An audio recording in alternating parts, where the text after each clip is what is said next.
Fala, gente, como é que vocês estão? Tudo bem? Bom, eu vim hoje fazer um vídeo, tem muito tempo que eu não apareço por aqui. O canal bateu, ele passou de 500 inscritos, eu agradeço todo mundo por isso. E eu vim falar hoje sobre algo que não é muito dito, até tem sido mais falado, mas ainda não é tão dito quanto deveria, que é sobre a saúde mental na pós-graduação, especificamente stricto sensu. Então vamos falar um pouquinho sobre isso aqui. Bom, como alguns sabem, outros não, eu vou falar como é que funciona.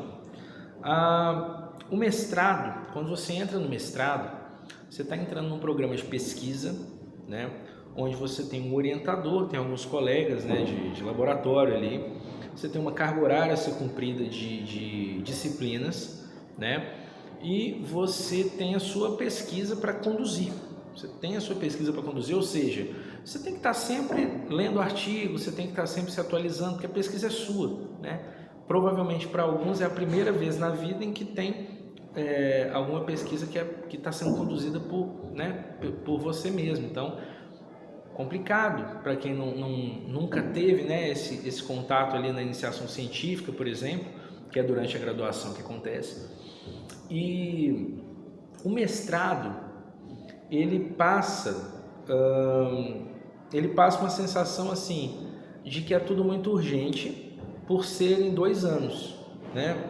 Eu concluí o mestrado agora no início desse ano, eu defendi, concluí e estou no doutorado. E o que eu tirei dessa experiência? O mestrado ele tem toda essa urgência, né? Porque basicamente é quando você aprende a conduzir uma pesquisa.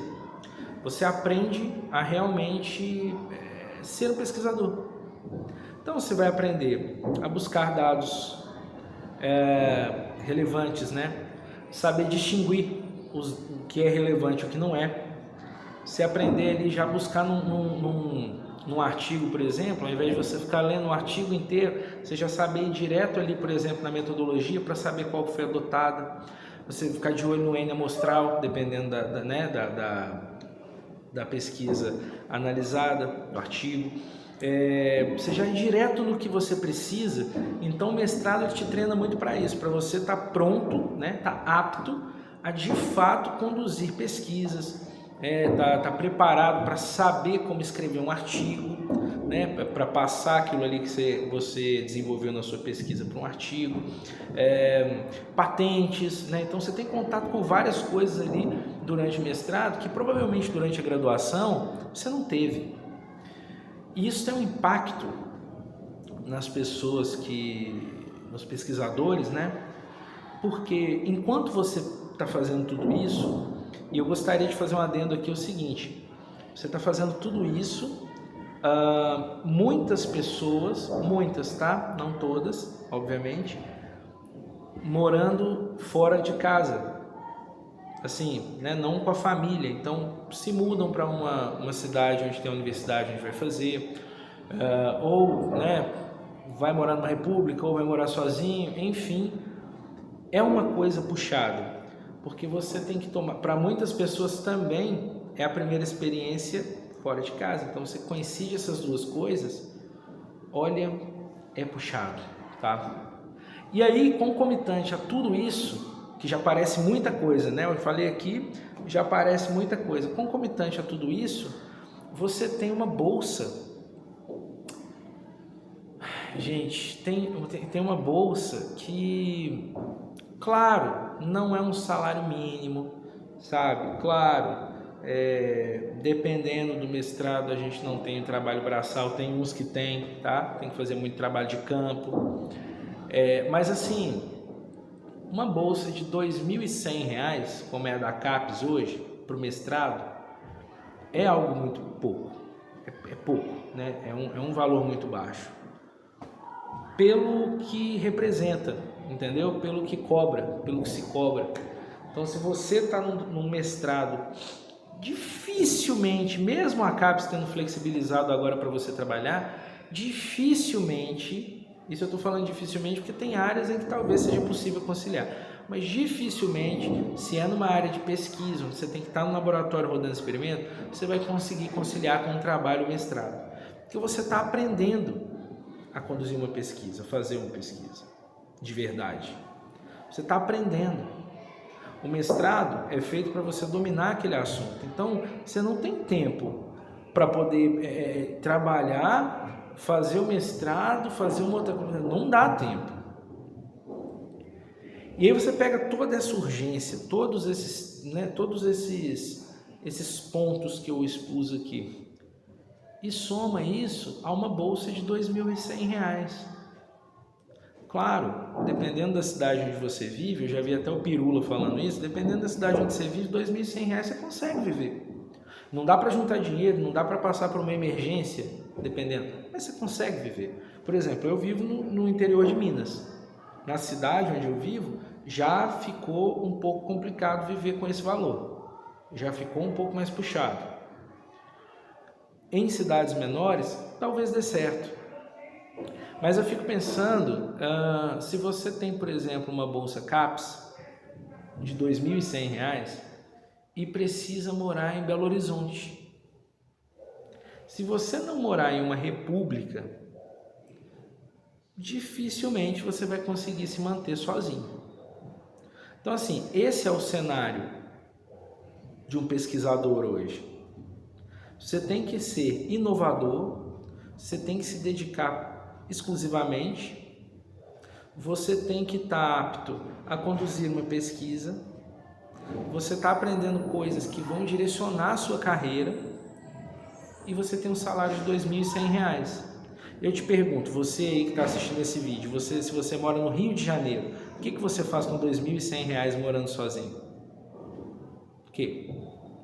Você aí que mora em Belo Horizonte, com R$ 2.100, você consegue viver tranquilo? Para conseguir pensar, inovar no seu trabalho? Você que mora em São Paulo, eu sei que a bolsa, né, estadual, né, ela aumentou bem. A bolsa de São Paulo aumentou bem. E mesmo assim, para quem mora lá, ainda não é uma coisa que sobra, porque o custo de vida em São Paulo realmente é maior, como o do Rio também é, né? Então, assim, gente, a saúde mental de um pesquisador hoje deveria ser o foco dos programas de pesquisa, porque é muito pesado, sabe? Eu estou falando aqui assim, como estou expondo algo particular e de alguns colegas que eu vejo, porque eu não tenho contato com tantos, porque realmente a gente não tem esse tempo de interação entre colegas de pesquisa e tal. Mas pelos que eu vejo, pelos contatos que eu tenho, eu vejo que é muito difícil conciliar tudo isso com o salário, o valor, né, da bolsa que a gente recebe. Isso porque eu moro numa cidade do interior onde o custo de vida não chega à metade do de Belo Horizonte. Vai, chega na metade. Talvez 55% de Belo Horizonte, mas mesmo assim. Então, a saúde mental, ela fica defasada, porque além de tudo, a gente é ser humano, a gente está o tempo inteiro interagindo com outras pessoas, a gente está o tempo inteiro nos relacionando com pessoas, a gente está o tempo inteiro em contato. Então você põe todas essas coisas. Então imagina assim, você que não faz mestrado nem doutorado, você já tem problemas que vêm do dia a dia, da lida com as pessoas, problemas para resolver de dia a dia mesmo, de casa e tal. Soma a isso um prazo de 2 anos para entregar uma pesquisa inédita, onde você quer apresentar resultado, quer publicar artigo, que precisa. Você tem que fazer as disciplinas, as obrigatórias e as optativas. E se você quer ir para o doutorado, você já tem que estar escrevendo o projeto de doutorado antes do seu mestrado acabar, porque senão você perde tempo e fica um tempo parado. Então é assim que funciona. Então toda vez que alguém fala comigo que a vida de pesquisador, você faz doutorado, que legal, deve ser tão tranquilo, eu não sei de onde vem essa tranquilidade que as pessoas veem, porque honestamente é algo muito desgastante. E olha que eu tenho um orientador muito legal, tranquilo, entendeu? Que entende o lado dos orientandos e não é aquele carrasco, porque eu vejo orientadores da instituição onde eu faço doutorado, que se eu fosse orientando dele, ou dela também, eu não nem estaria no programa mais, assim, por não dar conta mesmo da lida, do dia a dia, entendeu? Porque, gente, é pesado, é puxado, sabe? No momento eu estou fazendo meu levantamento teórico para poder ir para o laboratório fazer as pesquisas, sabe? E isso já me deixa numa ansiedade gigantesca, gigantesca. Todas as vezes que eu penso em uma possibilidade para minha pesquisa, todas as vezes que eu estou formulando uma ideia para minha pesquisa e que eu vou buscar na internet, e aí você tem uma ideia, geralmente isso aqui é uma coisa inédita, porque senão você não consegue publicar, né, como inovador, você não consegue defender e tal, patente então nem se fala. Então todas as vezes que eu estou buscando alternativas para minha pesquisa, quando eu vou buscar assim, pô, já sai ali 2 papers que falam assim, pô, já estão fazendo, putz. E era a ideia que eu desenvolvi assim toda, na minha cabeça, toda, no papel, já tá ali assim, eu vou lá e falo, beleza, eu vou tentar mudar isso aqui. Vamos mudar o material, vamos tentar com o material tal, faz o levantamento, já tem gente que fez.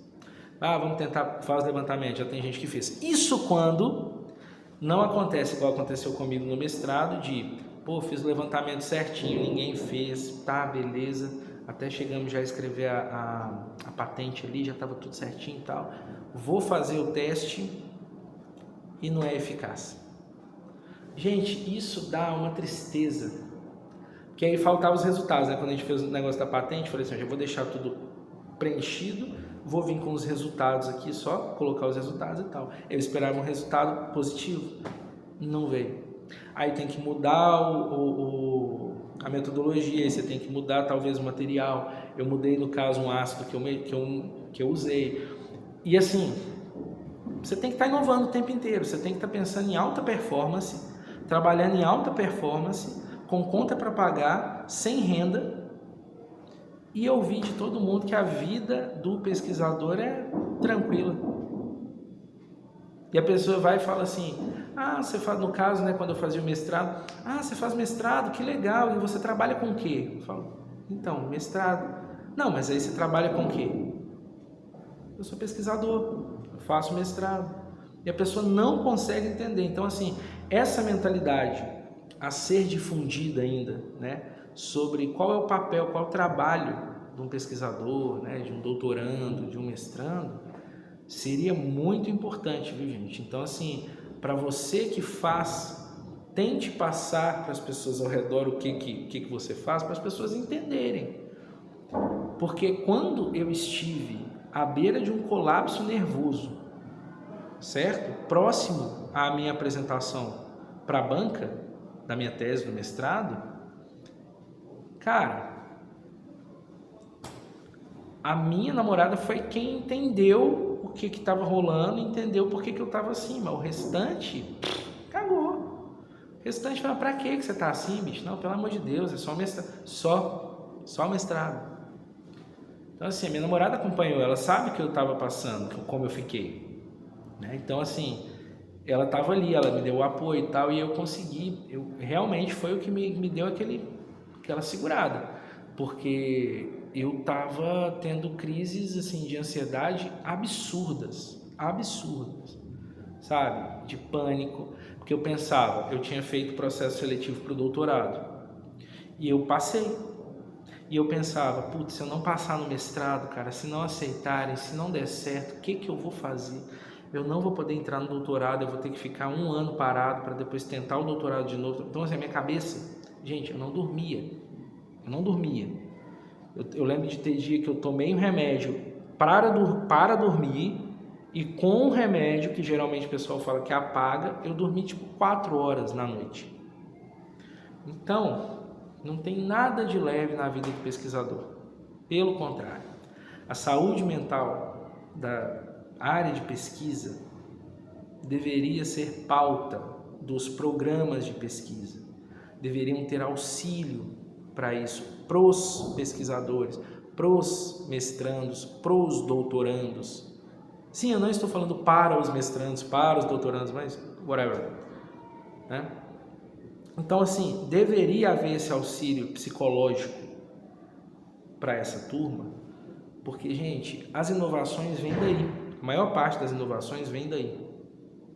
Então, é uma mão de obra qualificada que está sendo deixada de lado quando o assunto é saúde mental. Você cobra uma alta performance de alguém que tem o tempo inteiro pressão nos ombros. Então, pensem nisso, pensem nisso. Eu, particularmente, acho que as universidades que ofertam os programas de mestrado e doutorado deveriam sim disponibilizar pelo menos 1 ou 2 profissionais para acompanhamento psicológico na pós-graduação, porque é necessário, é muito necessário. E agora eu estou no doutorado, eu não estou rodando experimentos ainda, eu estou fazendo meu levantamento, teórico, eu estou lendo artigo, eu estou pensando em possibilidades, tanto que eu já pensei em uma que é, assim, muito legal, mas a preocupação de se vai acontecer, se vai dar certo, se vai ser eficiente, se eu vou conseguir realmente, né, sintetizar aquele material e fazer rodar tal, a cabeça não para. A cabeça não para. Então, é preciso ter um acompanhamento. É preciso. E eu falo que seria interessante que as universidades disponibilizassem esse serviço, porque com a bolsa que nós recebemos, não dá para pagar por esse serviço. Não dá. Você fazer um acompanhamento psicológico semanal, bom, e pagar as contas de casa, e comer, né? E se locomover, né? E arcar com custos do dia a dia normais, não dá, não tem como. Então, assim, praticamente um desabafo esse vídeo. Eu vou fazer outro vídeo falando sobre a saúde mental com um convidado que é da área da psicologia. Eu pretendo fazer alguns vídeos desse tipo, conversando com pessoas de áreas que sejam relevantes para o assunto. Então, fica aí essa reflexão. Contem abaixo relatos de vocês sobre a saúde mental de vocês no processo, né? Tanto na graduação quanto na pós, né? Tanto no mercado também de trabalho, depois que você vai trabalhar, de fato você se formou, você, né? Enfim, fez o mestrado, doutorado, vai trabalhar, conta pra gente como é que foi. Deixa o seu like, se inscreve no canal para ajudar o amiguinho aqui e até o próximo vídeo, gente. Valeu!